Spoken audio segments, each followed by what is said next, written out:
Bapak percaya bahwa dosa Bapak sudah ditebus dengan matinya Yesus di atas kayu salib kan? Setuju?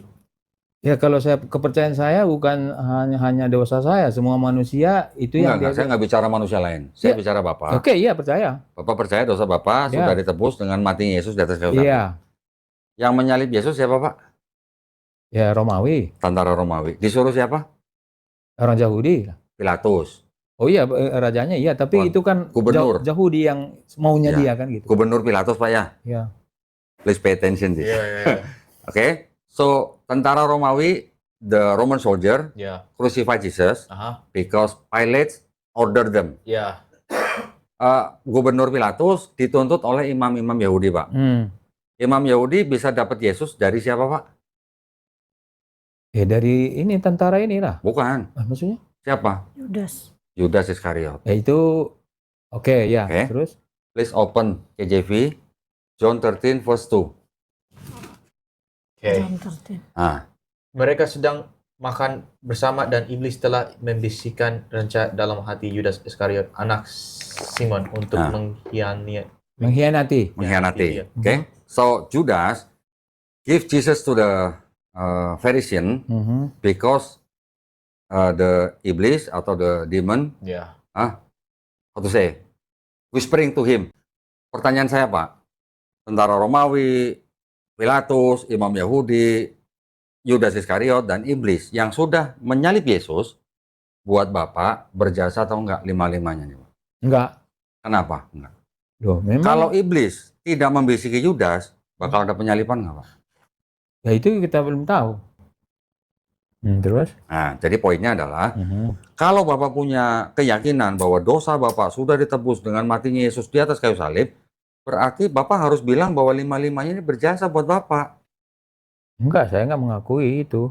Kalau iblis tidak membisiki Yudas, kan nggak bakal jadi Berarti ada penyalipan. iblis pun ikut berjasa kalau begitu. Itu dia makanya, Pak.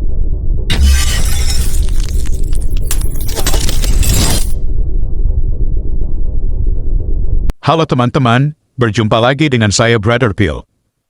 Kembali kita akan lanjut membahas pernyataan Don Ditan. Tadi dia katakan bahwa kalau iblis tidak membisiki Yudas dan Yudas tidak mengkhianati Yesus, artinya apakah penebusan dosa tetap ada? Untuk menjawab hal ini, mari kita baca ayat berikut ini. Matius 16 ayat 21. Sejak waktu itu Yesus mulai menyatakan kepada murid-muridnya bahwa ia harus pergi ke Yerusalem dan menanggung banyak penderitaan dari pihak tua-tua, imam-imam kepala dan ahli-ahli Taurat, lalu dibunuh dan dibangkitkan pada hari ketiga. Pernyataan pada ayat ini dikatakan Yesus sebelum ada pengkhianatan dari Yudas, artinya Yesus sudah melihat ke depan, akan apa yang akan terjadi pada dirinya. Jadi dengan dan tanpa campur tangan Yudas, dia akan dibunuh, karena sudah sejak lama tua-tua Yahudi ingin membunuh dia. Saat Yesus menyembuhkan orang di hari Sabat di dalam Matius 12 ayat 14. Di sana dikatakan, lalu keluarlah orang-orang Farisi itu dan bersekongkol untuk membunuh dia. Ingat mastermind dari rencana pembunuhan Yesus siapa? Tentunya adalah iblis.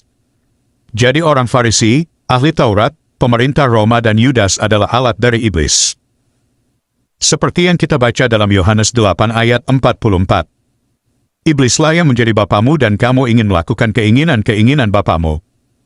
Ia adalah pembunuh manusia sejak semula dan tidak hidup dalam kebenaran, sebab di dalam dia tidak ada kebenaran. Apabila ia berkata dusta, ia berkata atas kehendaknya sendiri, sebab ia adalah pendusta dan bapa segala dusta. Jadi ahli Taurat, imam-imam, orang Roma dan Yudas, sedang melakukan keinginan bapa mereka yaitu iblis. Jadi dengan dan tanpa Yudas Yesus pasti dibunuh. Barusan kita mendengar pernyataan Don Ditan yang seakan-akan iblis berjasa dalam proses penebusan dosa, dan oleh karena iblis berjasa harusnya iblis masuk surga. Inilah pentingnya kita membaca Alkitab, dan saya pikir banyak juga orang Kristen terjebak dengan pemikiran demikian. Karena melihat penebusan manusia dari dosa hanya pada penyaliban.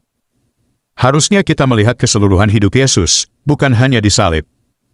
Untuk mengerti hal ini, kita harus kembali ke belakang. Yaitu saat di mana manusia jatuh dalam dosa. Kenapa mereka bisa dikatakan berdosa? Karena melanggar hukum atau perintah. 1 Yohanes 3 ayat 4. Setiap orang yang berbuat dosa, melanggar juga hukum Allah, sebab dosa ialah pelanggaran hukum Allah. Jadi Adam dan Hawa berdosa karena tidak taat pada hukum atau perintah. Dan oleh karena ketidaktaatan mereka, semua manusia terkena dampak dari dosa itu. Seperti yang kita baca pada ayat berikut. Roma 5 ayat 19. Jadi sama seperti oleh ketidaktaatan satu orang, semua orang telah menjadi orang berdosa. Jadi oleh karena ketidaktaatan Adam, semua orang telah menjadi berdosa. Tapi menariknya ayat itu tidak berhenti di situ. Roma 5 ayat 19b mengatakan, demikian pula oleh ketaatan satu orang, semua orang menjadi orang benar. Jadi oleh karena ketaatan satu orang, yaitu Yesus, semua orang dibenarkan. Jadi, dari sini kita lihat bahwa kedatangan Yesus bukan serta-merta untuk mati di salib, tetapi Yesus harus melakukan atau menghidupkan kehidupan yang taat atas hukum, yang gagal dilakukan oleh Adam. Dengan kata lain, Yesus harus hidup suci tanpa dosa. Ketika Yesus datang untuk menghidupkan kehidupan yang suci, apakah yang setan akan lakukan? Dia akan berusaha membuat Yesus jatuh dalam dosa, dan ketika Yesus jatuh dalam dosa, Yesus sudah gagal membebaskan semua orang oleh ketaatannya. Lihat lagi Roma 5 ayat 18. Sebab itu, sama seperti oleh satu pelanggaran semua orang beroleh penghukuman, demikian pula oleh satu perbuatan kebenaran semua orang beroleh pembenaran untuk hidup. Jadi, jika Yesus tidak hidup benar, semua keturunan Adam tidak dapat dibenarkan. Teman-teman bisa baca dalam Alkitab, bagaimana Yesus dicobai tapi dia tetap tidak berbuat dosa. Seperti yang dikatakan dalam Ibrani 4 ayat 15. Sebab imam besar yang kita punya, bukanlah imam besar yang tidak dapat turut merasakan kelemahan-kelemahan kita. Sebaliknya sama dengan kita, ia telah dicobai, hanya tidak berbuat dosa. Jadi Yesus dicobai agar berbuat dosa, tapi itu semua gagal. Lalu apa tindakan terakhir setan agar Yesus menyerah dan berhenti hidup dalam ketaatan atau berhenti hidup suci? Setan sedang menggunakan penganiayaan fisik kepada Yesus, dengan menggunakan kaki tangannya agar Yesus menyerah dan akhirnya berbuat dosa. Tetapi pada kenyataannya Yesus tetap tidak bergeming. Meski nyawa taruhannya, Yesus tetap setia hidup kudus demi saya dan saudara. Mari kita baca Filipi 2 ayat 8. Dan dalam keadaan sebagai manusia, ia telah merendahkan dirinya dan taat sampai mati, bahkan sampai mati di kayu salib. Teman-teman lihat, ayat ini mengatakan Yesus taat sampai mati. Jadi meski konsekuensinya mati, Yesus tetap taat. Padahal maksud setan adalah ketika Yesus tidak tahan menderita, Yesus menyerah dan setan pun berhasil. Teman-teman ingat kisah Ayub. Ayub dicobai dengan berbagai hal agar dia mengutuk Tuhan. Sampai pada penderitaan fisik, Ayub tetap setia dan taat. Hal yang sama berlaku pada Yesus. Tujuan setan adalah agar Yesus jatuh dalam dosa. Ketika Yesus jatuh dalam dosa, seluruh rencana keselamatan gagal, karena juru selamatnya sendiri ternyata jatuh dalam ketidaktaatan sama seperti Adam. Jadi kematian Yesus disalib bukanlah karena jasa dari setan, tapi justru kematian Yesus disalib adalah kemenangan Yesus dari pencobaan setan terakhir, yang ingin membuat Yesus jatuh dalam dosa. Tapi setan gagal, meski nyawa jadi taruhannya, Yesus tetap taat untuk saya dan saudara. Jadi kita harus memandang misi penyelamatan Yesus secara keseluruhan, jangan hanya fokus pada penyaliban. Kalau kita fokus pada penyaliban, kita akan jatuh pada pemikiran seperti Donditan dan berpikir seakan-akan setan berjasa. Oke teman-teman, demikian tanggapan kita atas pernyataan Donditan. Semoga memperkuat iman kita semua. Terima kasih untuk dukungan teman-teman. Tuhan Yesus memberkati. Yang mau dukung channel Pil Pahit, silakan scan QR Code ini atau klik link di kolom komentar. Terima kasih.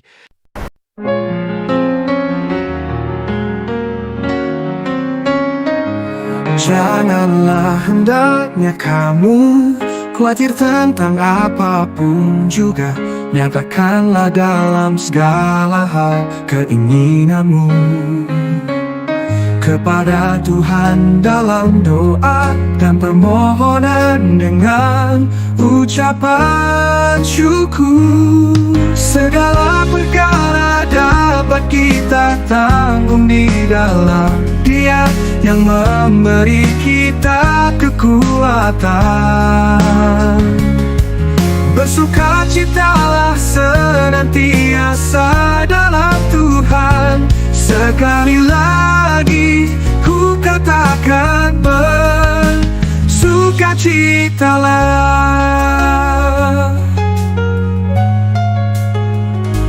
Tuhan kita akan memenuhi segala keperluanmu menurut kekayaan dan kemuliaannya dalam Kristus Yesus. Dimuliakanlah Allah dan Bapa kita selama-lamanya. Amin. Segala perkara dapat kita tanggung di dalam Dia yang memberi kita kekuatan. Bersukacitalah senantiasa dalam Tuhan. Sekali lagi ku katakan bersukacitalah. Tuhan kita akan memenuhi segala keperluanmu menurut kekayaan dan kemuliaannya dalam Kristus Yesus. Dimuliakanlah Allah dan Bapa kita selama-lamanya. Amin. Segala perkara dapat kita tanggung di dalam Dia yang memberi kekuatan.